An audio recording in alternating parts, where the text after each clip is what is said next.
everyone, and welcome. So today, we're doing something a little different. We're not breaking down an article or some dry research paper. Nope, we're actually going on a digital investigation. And our investigation kicks off with this. I mean, look at it. It's just a single, totally baffling sentence, and it was pulled from this huge, chaotic digital text. At first glance, it just looks like complete nonsense, right? Like a random jumble of words, maybe a mistake, or, I don't know, maybe a secret code. So what in the world is this? That is the big question we're gonna try to answer together. Think of this whole thing as a puzzle, and that bizarre line of text, that's our very first clue. All right, section 1, a digital mystery. Now, I gotta be clear, our source material here isn't some neat and tidy document. Not at all. We're talking about thousands upon thousands of words that honestly look like a digital shipwreck. Just a giant, jumbled mess of what seems like total nonsense. And it's our job to figure out what it is and where on earth it came from. Yeah, you can really think of it like this. We're basically digital archaeologists.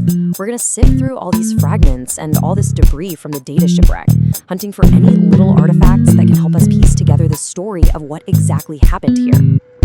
Okay, so let's dive into this. Section 2, searching for clues. You know, every good investigation starts by just looking for anything at all that's recognizable. So that's what we did. We scanned this massive text file for any familiar signs. You know, something that could act as a landmark in the middle of all this digital chaos. And guess what? We found some. This is what's so interesting. Hidden inside all that gibberish are these little flashes of real-world information. I mean, you can see names of famous people, right? Like Bezos and Gorbachev. We found cities from all over the globe: Chicago, Oslo, Kinshasa. We even found brand names, phone numbers, and actual street addresses.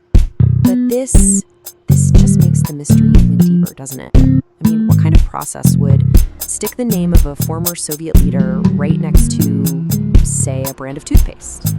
Or a street address in Chicago next to the capital of the Congo?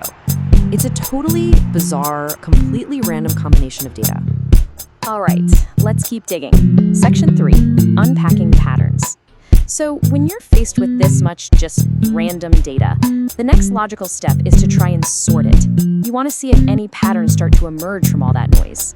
And that's exactly what we did. We started grouping our clues into categories. And you know what? A pattern did start to show up. First off, people.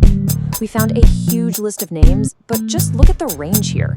We've got tech billionaires, world leaders from totally different eras, and even ancient Greek philosophers like Aristotle.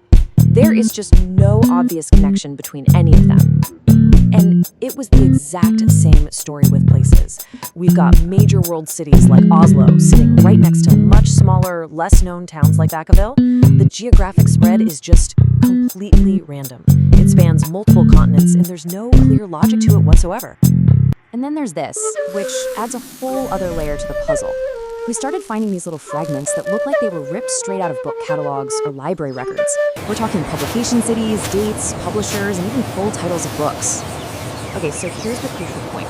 All of this leads us to our first real hypothesis. What if we're not looking at one single corrupted document? What if we're actually looking at a collection of collections? Like tiny little pieces from thousands of totally unrelated sources, all just dumped and mashed together into one single giant file. Okay, moving on to section 4, the ghost in the machine. So that's our working theory, but you know, it opens up an even bigger question. How? I mean, what kind of automated process could possibly create this organized chaos? What's the ghost in the machine that's building this digital Frankenstein? Well, the most likely culprit is a process that you might have heard of called web scraping. Basically, you have these automated programs, bots, that crawl all over the internet, just pulling raw text from millions and millions of websites. They strip out all the code, all the images, and just leave the words, which often creates these weird formatting errors. Then, all of this totally unrelated text gets compiled into one giant index file, something for a machine to read. And the result? It's exactly the kind of data soup that we've been looking at. And then, buried deep, and I mean deep, within tens of thousands of lines of text, we found our smoking gun. This tiny little 4-word phrase. It's a piece of user interface text that I guarantee almost every single one of you has seen before. And it's a huge clue. It's strongly suggests that the bots that collected all this data were crawling through Google services.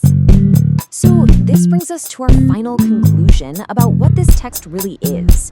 It's what some people call data exhaust. Think of it as the messy, unfiltered, completely unintentional byproduct of those giant automated systems that index the web, the very systems that power things like our search results. It is basically the stuff that was never meant for human eyes. Okay, so our final section, what this data reveals. We've pretty much solved the mystery of what this text is, right? But so what? What does it actually tell us?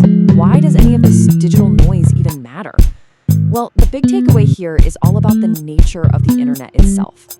You see, what this whole investigation really reveals is that there are, in a way, two internets. First, there's the one we all see every day. You know, the clean, organized, user-friendly version with simple menus and nice layouts. And then there's the one that runs behind the scenes. And that one is a chaotic, messy, automated world of raw data streams and corrupted text files. It's the engine that makes the clean version even possible. So that text, the one we started with, what we first thought was maybe a secret code or just a bunch of random nonsense, it turns out to be something way more interesting. It's actually a rare glimpse into the internet's subconscious. That raw, unfiltered, kind of dreamlike stream of information that's just constantly churning beneath the surface of our digital lives. And all of this really leaves us with one final thought. Remember, this was just one file, one tiny glimpse behind the curtain.